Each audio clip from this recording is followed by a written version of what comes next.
The hall of the Orion Accord was larger than any human city square.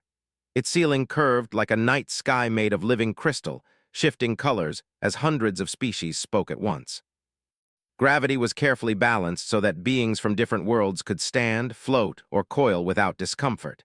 This place was meant to show equality. In truth, it showed power. Humans stood at the lowest tier of the chamber. They had been invited late to the galactic stage, and everyone knew it. Most species in the room were thousands of years old.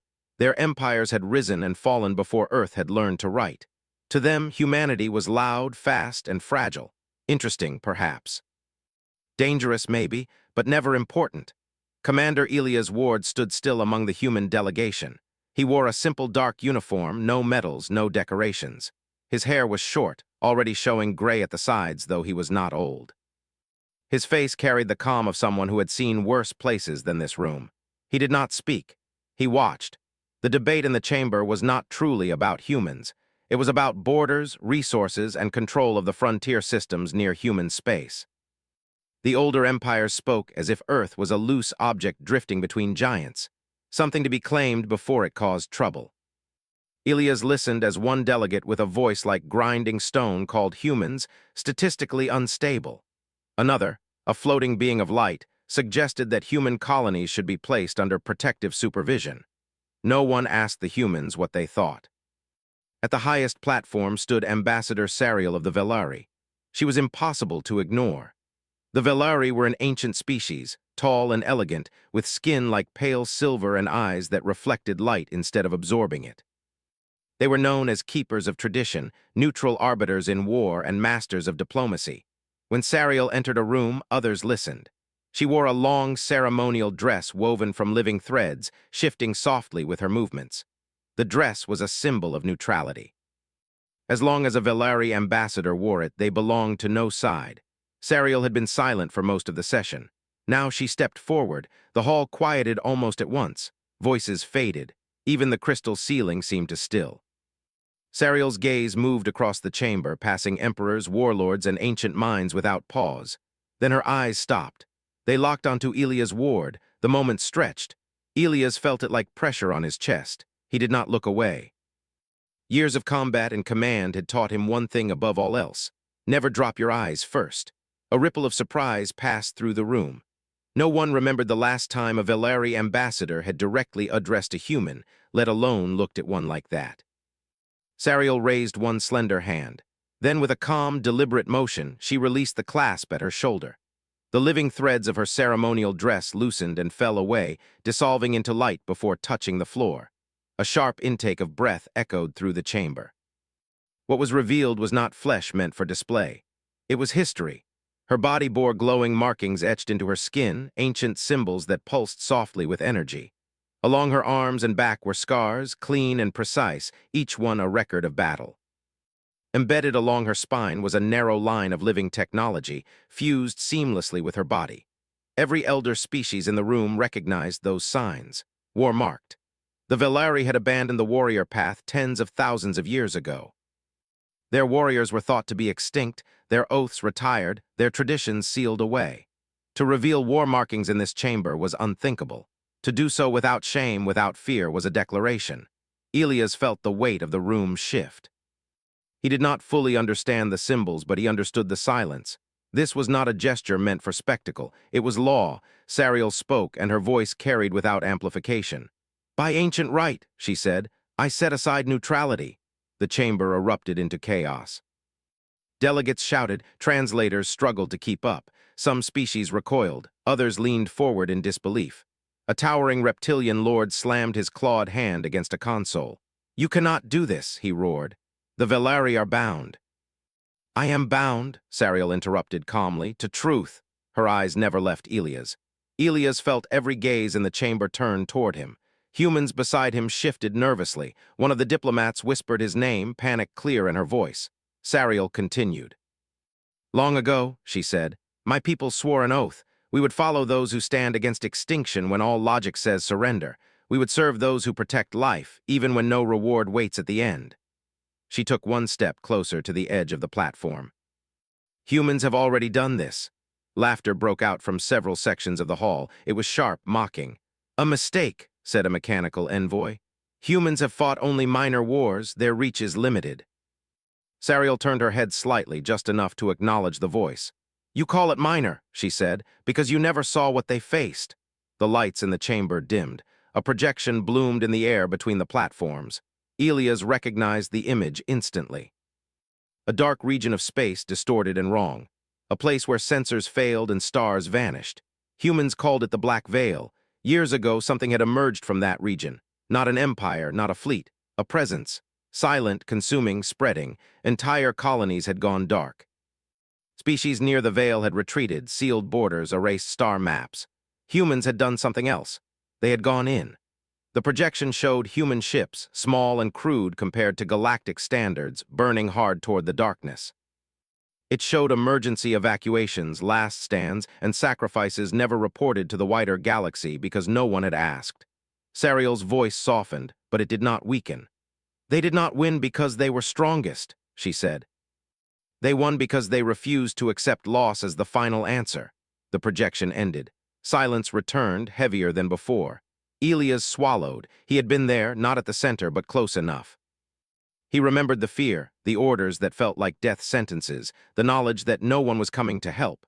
Humans had survived the Black Veil, barely. They had sealed it at a cost so high that Earth's leaders chose silence over celebration. They rebuilt quietly. They moved on. Sariel stepped down from the platform. Each step echoed. She stopped directly in front of Elias, close enough that he could see faint reflections of himself in her eyes. Commander Elias Ward, she said, speaking his name perfectly. You stood in the veil. You chose to hold the line when retreat was easier. Elias inclined his head slightly. I followed orders, he said simply. A few beings scoffed. Sariel's lips curved just a little. That, she said, is what makes humans dangerous. She turned back to the chamber. By ancient law, she announced, I claim alliance with humanity, not as rulers, not as masters, as partners. Outrage exploded, threats were shouted, sanctions were declared on the spot. Some delegates stormed out, others whispered urgently into private channels. The human delegation stood frozen. Alliance with the Velari was unthinkable. It would change everything. It would also paint a target on Earth larger than any before. Elias felt the weight settle fully now. Sariel looked at him one last time. This is only the beginning, she said quietly, meant for him alone. Far beyond the chamber, at the edge of known space, engines flared to life. And the galaxy began to move. The news spread across the galaxy faster than any official transmission. A Velari ambassador had abandoned neutrality. Not quietly, not in private, but in the heart of the Orion Accord in front of every major power.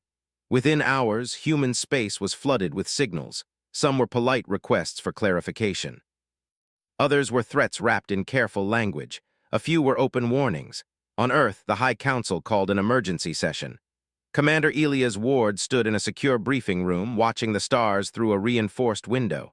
From this distance, space looked calm. It always did before things went wrong.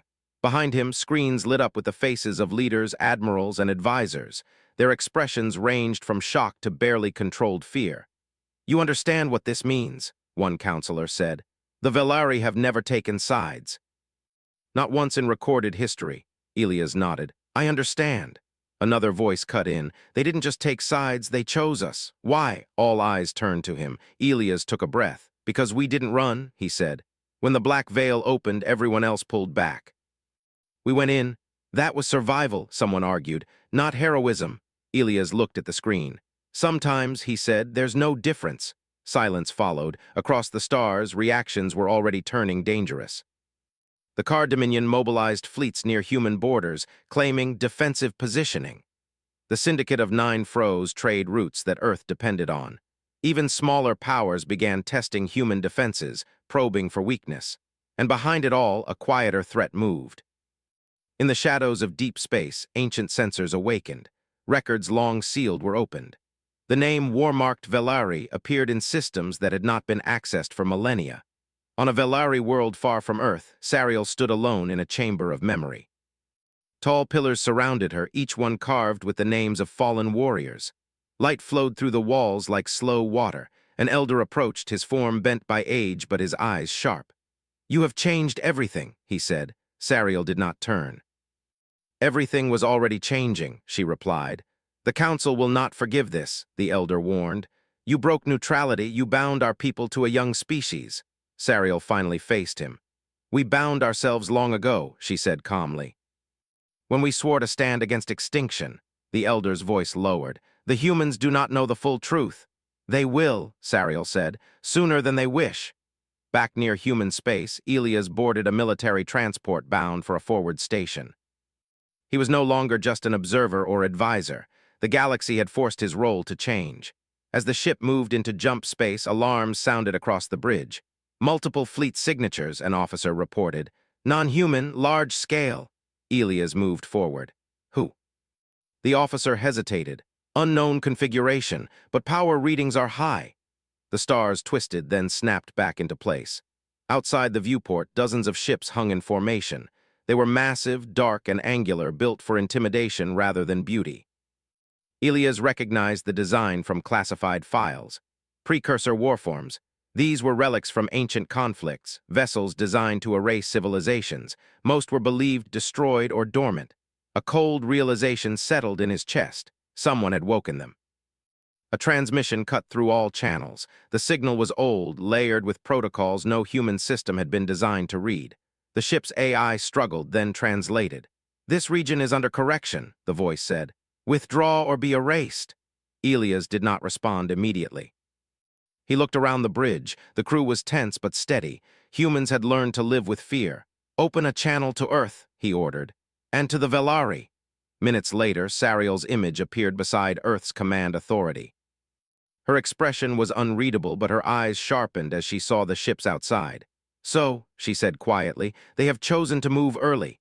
You knew this was coming, Elias said. Yes, Sariel replied, but not this soon. Earth's admiral leaned forward. Explain now. Sariel inclined her head. Long before your species evolved, she said, the galaxy faced a force that sought order through annihilation. They believed chaos was weakness. They erased anything unpredictable. Like humans, someone muttered. Yes, Sariel agreed. Like humans. She continued. Many species submitted, others were erased. A few resisted. The Velari were among them. We fought. We survived. But the cost was everything. The screen shifted, showing ancient battlefields, shattered stars, and silent worlds. We won by becoming neutral, Sariel said. By convincing the galaxy that conflict itself was the enemy, we hid the truth. We buried our warriors. We waited. For what? The admiral asked. For a species that would fight not for dominance, Sariel said, but for survival of others, a species that would walk into darkness alone if needed. Her gaze moved to Elias. When humans entered the Black Veil, she said, they woke something old, the same force. It has been watching you since. Outside, the precursor ships shifted formation. Weapons charged. Earth's admiral clenched his jaw. Can we win? Sariel answered honestly. Not alone. Elias straightened. Then we don't fight alone. He looked at the tactical display. Human ships were few but fast, flexible, built with layers of backup systems and crews trained to adapt when plans failed. Send the signal, Elias said. The one we never wanted to use. The admiral hesitated. That will expose everything. Yes, Elias said. That's the point. Across human space, hidden relays activated.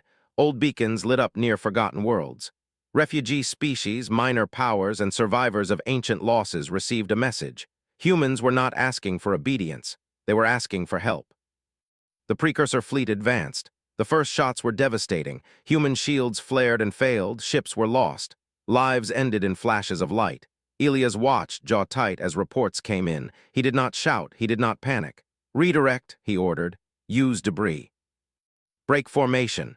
Human ships scattered, moving unpredictably, forcing the massive warforms to turn and adjust. Precision became difficult. The battlefield grew chaotic. Sariel watched closely. They fight like water, she murmured. Then new signals appeared.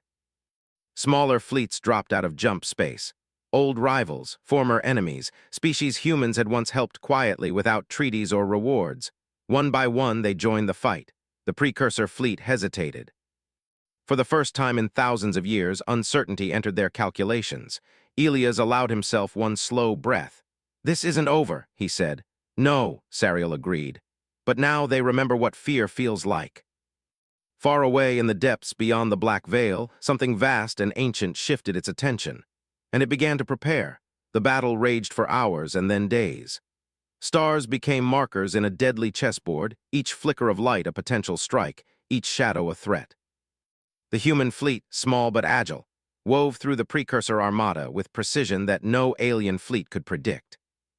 Commander Elias Ward remained on the bridge of the lead ship, eyes scanning every readout, every blip calculating moves that had no manual, no historical record to guide them. Humans were always improvisers. It was their survival trait, their hidden weapon. While other species relied on overwhelming force or ancient protocols, humans relied on intuition, adaptability, and a stubborn refusal to give up. Every maneuver made by Elias and his crews was unpredictable, forcing the massive, ancient warforms to overextend, misfire, and falter. Sariel stood beside him, her presence a silent anchor. Even with her war-marked body and centuries of experience, she watched humans fight with astonishment and respect. This was not about raw power. This was about ingenuity, courage, and a kind of determination that machines could not calculate. "Commander," one of his officers reported, "the enemy is reorganizing, they're adjusting formations, their energy shields are adapting faster than expected." Elias didn't flinch. "Then we change faster, break into small squads, hit their weak points, draw them out." Sariel's eyes gleamed. "Humans fight like no other species. They don't just act, they think in motion. They don't just survive, they adapt." Elias allowed a faint nod. "We do what we must, no surrender, no hesitation." Across the battlefield, the precursor fleet began to fracture. Their calculations, designed for efficiency, could not keep pace with unpredictable movement. Human ships used debris fields as cover, turned environmental hazards into traps, and lured enemy vessels into collisions with their own kind. Unexpectedly, reinforcements arrived. Fleets from minor species, long thought insignificant, entered jump space. Some had fled when humans first arrived at the frontier, hiding from older empires. Now, inspired by the bravery and resolve of humans and by Sariel's intervention, they had chosen to fight alongside Earth. Elias allowed himself a brief smile. Unity in the galaxy had never come so easily, but now it was real. Species that had once mocked humanity now moved as one force. They were not humans alone. They were a coalition, a living proof of Sariel's claim that strength lay in courage and collaboration, not heritage or technology. The first of the precursor warforms fell. It happened not with a single overwhelming strike, but through coordinated attacks, patience, and relentless pressure. Smaller human ships had bypassed their shields, targeting engines, energy conduits, and command cores. One by one, the colossal vessels lost cohesion, breaking apart under their own momentum. Even as victories mounted, the fight remained brutal. Losses were high. Human ships burned, crews were lost, and the galaxy's ancient machinery of war claimed many lives. But humanity and its allies refused to yield. Every ship destroyed was a message. Survival would not be taken quietly, domination would be challenged, and the galaxy would not forget the species that dared to fight when all odds were against them. Elias glanced at Sariel. Her calm demeanor had not wavered, but her eyes were alive with emotion. "They called us weak," she said. "They thought we were nothing, and yet here we are." Elias' voice was steady. "We're just humans, but we've never run from what needed to be done." Sariel's lips curved in a small, approving smile. "And that is why the galaxy will remember you." The tide of battle shifted further when the precursor fleet attempted a desperate final maneuver. They activated a massive energy wave designed to annihilate the human coalition in one strike. Even seasoned admirals and alien commanders shuddered at the raw force. Elias' mind worked fast. He coordinated his fleet into a dispersal formation, guiding ships through natural gravitational fields, asteroid clusters, and energy anomalies. Every calculation, every maneuver bought seconds, and seconds were the only currency humans could rely on. The energy wave struck, tearing through empty space. It destroyed some ships outright. It damaged others. But the coordinated movements allowed the majority to survive, regroup, and counterattack. Then came the decisive moment. Elias directed the human and allied fleets to focus on the precursor command vessel, the core of their formation. Sariel joined the tactical interface, combining her war-marked abilities with human strategy. Together, they executed a series of maneuvers that no single species could have achieved.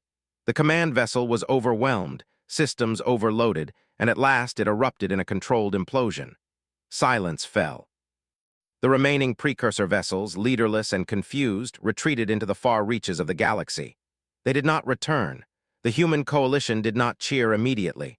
The battle had cost too much. But slowly, acknowledgement spread among the crews. They had survived against impossible odds. They had held the line when extinction had seemed inevitable. They had proven themselves. Back on the flagship, Elias stood in the observation deck, staring at the stars. The fleet behind him began to reorganize, tending to damaged ships, recovering the wounded and salvaging supplies. Sariel approached. "You did more than survive," she said softly. "You have changed the rules of this galaxy." Elias shook his head. "We just did what we had to do." "That's all humans ever do." She looked at him, eyes sharp but filled with admiration. "Perhaps, but your all humans ever do has made even the oldest powers reconsider their assumptions. You have earned respect, not through dominance but through action." A transmission came from Earth. Messages from leaders, citizens, and allied species poured in, praising the human fleet's courage, strategy, and sacrifice. Humanity's name, once whispered with doubt, was now spoken with awe across countless worlds. Elias allowed himself a moment of reflection. Humanity had always been underestimated. But in this moment, they had shown what they could do when cornered, when pushed, when forced to rise above fear. It was not raw power that had won the day. It was ingenuity, courage, and the refusal to surrender. Sariel placed a hand lightly on his shoulder. "The galaxy will remember this. Your story and the story of your people will be taught for centuries." Elias nodded. "Let them. Just make sure they understand the truth. We fight not for glory, but for life, for survival, and for each other." She smiled faintly. "And that, Commander, is why humans own the room." He looked out at the stars again. The battle was over, but the galaxy had changed forever. The alliances forged in fire, the respect earned in the void, and the courage displayed against impossible odds had shifted the balance of power. Humanity was no longer underestimated. Humanity was no longer overlooked. Humanity had earned its place, not as rulers, but as equals. The fleets began to make their way home. Humans and allies worked side by side, sharing resources, tending to the wounded, and preparing for the challenges that would inevitably come next.